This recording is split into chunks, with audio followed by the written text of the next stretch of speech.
Sénégal a subi beaucoup de déboires. Très bien. Mais Khalifa Sall c'est un homme politique. Il peut s'en sortir yàlla rek a xam.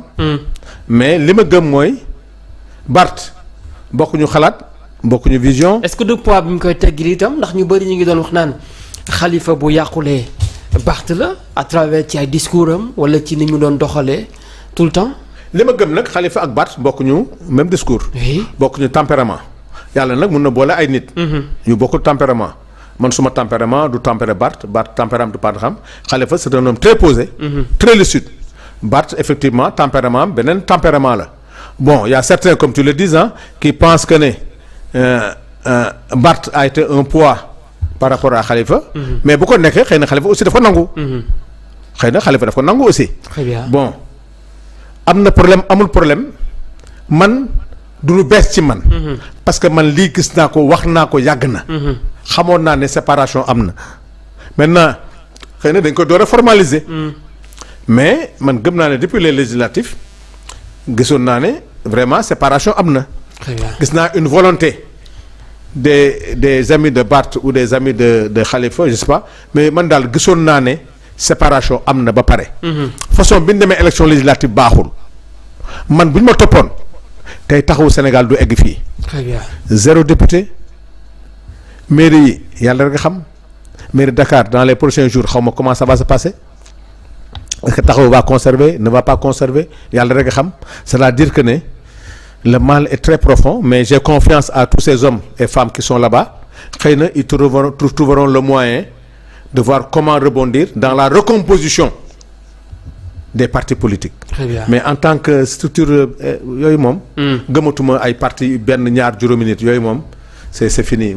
ils pourront pas faire face à Ousmane Sonko. très bien keneen koo xam ni bàyyi na FDR di Anta Babacar Ngom oui bind na ko ci ay page am moom ma nga ca tournée foofee ca Kaffrine ca la xam leen ni sax na bàyyi na li nga xam ne moom mooy FDR pour l'instant dafay maanaam dafay conserver wu plutôt noonu laa ko mën a tuddee xoolaat naka lay def ba defaraat base am. ci li nga xam ne mooy gox-goxaat yi pour gën a mën a renforcer li nga xam ne moom mooy parti bile di ARC oui. naka nga gisee génn bi nga xam ne génn na ko bàyyi FDR bi nga xam ne moom rek moo fa nekkoon jigéen pendant ce temps déggu ñoon Khalifa Sall ñu ngi wax naan moom mooy mouvement bi nga xam ne moom moo judd ci saa si dee ci saa si mor ne noonu lañ ko mën tuddee dem bi mu dem nii ba wax ne sax moom nan laa ko mën a tuddee ti oui je suis désormais engagé à 100% dans ce projet politique enraciné dans les réalités du pays tourné vers la jeunesse les femmes et les territoires oubliés mais je reste fermement ancré dans l'opposition dem na waaye c'est-à-dire kenn comprendre ko itam. amuñu discours. oui parce que xam nga lan la il manque d'expérience. ñoom ñëpp quand il dit par exemple. je suis désormais engagé à 100% dans ce projet moom ñëpp xam nañ ne. c'est le projet parce que le benn projet fi am. waaye je reste fermement ancré dans l'opposition. c'est un problème de. mënu war ñaari mbaam. Anta Babacar Pape Djibril Fall qui est mon neveu ñoom ñëpp c'est la même génération. teel na pour ñu dugg ci combat boobu. très bien FDR c'est pas un projet politique. dañoo bëggoon rek mbubboo Khalifa Sall pour am crédibilité. c'est un morne fii laa la wax ne FDR c'est un morne du dem. bëggantewuñu gëmantewuñu leen nekk c'est faux c'est des alliances contre nature. bu ñu bëggoon xeex ak Ousmane Sonko c'est pas contre parce que le problème c'est Ousmane Sonko. ñemuñ def combat bi ñu jël dénk ko ay chroniqueurs.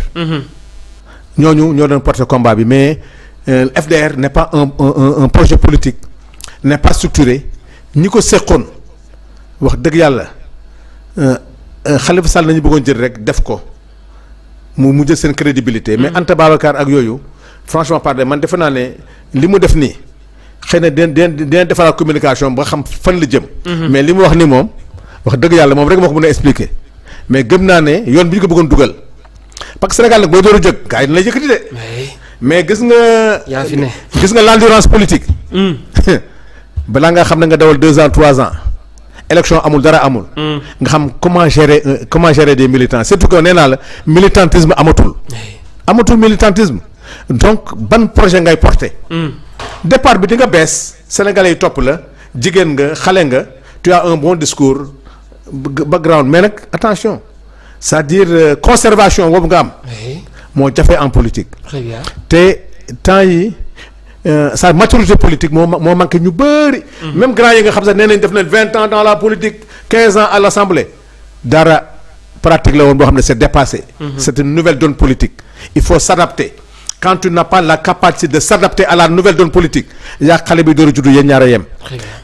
C'est-à-dire le vécu ne justifie pas l'expérience politique. L'expérience c'est pouvoir cumuler sa ancienneté am capacité adaptée sans état d'âme.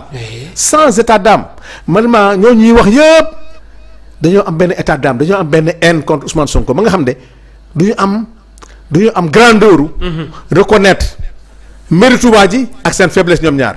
dañuy enfoncé wu rek di dem rek affaire bi di daanu seen kaw et finalement li ci metti dañuy dem ba mere seen bopp moo tax tey boo déggee ñenn naan la du ma dem si dialogue yow amuloo parti politique. amuñoo juróomi nit kenn woowagu la nga ne du ma dem te sa parti représenté wul dara je pense que ne loolu te bépp nga xam fi ñu jëm fan la. oui alors boo mën benn conseil boo jox Anta lan lay doon. Anta conseil bi nga ko jox mooy. oui mu liggéey ak le pouvoir actuel.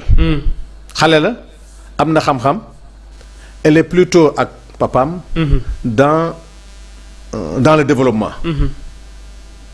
na liggéey ak le pouvoir liggéey ak pouvoir bi ne veut pas dire que être de passif. très bien.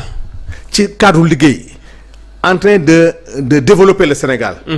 am na lu ko yàlla may am na capital d'estime nekk na femme de développement na xool des points. yi nga xam ne mën na ko ànd ak ce pouvoir là. sans être de passif. très bien. xool mais opposition pour opposition ngay def alliance contre nature c'est ça qui n'est pas bien. ay dënn cette brave dame là warul nekk ci alliance contre nature. ku jóg contre Ousmane Sonko ne ko kaay. parce que elle pense que les gens pensent que elle est crédible donc dañ ko woo mu nekk koo xam ne dafay taaral ñoom seen coalition parce que jigéen la xale la. ñu ko def warul nangu loolu. Anta xam-xamam moralité am war na mën a tege mu jege pas moom mu Pastef mu jege le pouvoir. pour xool naka na mën a liggéey ak ñoom mais Tafsir Thioye. mais kenn ëpp ko xam-xam. kenn gën ko nekk mais Assemblée nationale. mais il travaille intelligemment avec le pouvoir. te pourtant bokkul Pastef lu baax mu ne baax na lu bon mu ne baaxul joxe ay propositions nag. très bien. mais je veux que les gens fassent comme Tafsir Thioye. il n'est pas de Pastef mais il travaille avec le pouvoir intelligemment. tey réforme yi Malick def yëpp mais liggéey na ci te pourtant feeñu ci de.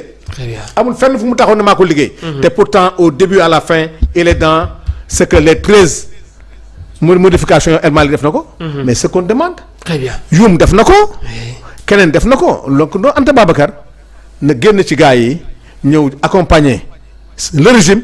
liggéeyu ñoom sur des points de convergence. très bien keneen ku ñu gis foofee ca Burkina oui ba mu yëkkati ay kaddu sax di wax naan le premier Ousmane Sonko vous avez révolutionné la politique sénégalaise. il a révolutionné la politique sénégalaise. di Arona Dia homme d'affaires ñoom ñaar seen gisee lan la mën a jural réew mi. Sénégal c'est vrai que ñu ngi doon wax naan ay autoroute de l'eau yaa ngi ko doon baamtu tout le temps oui.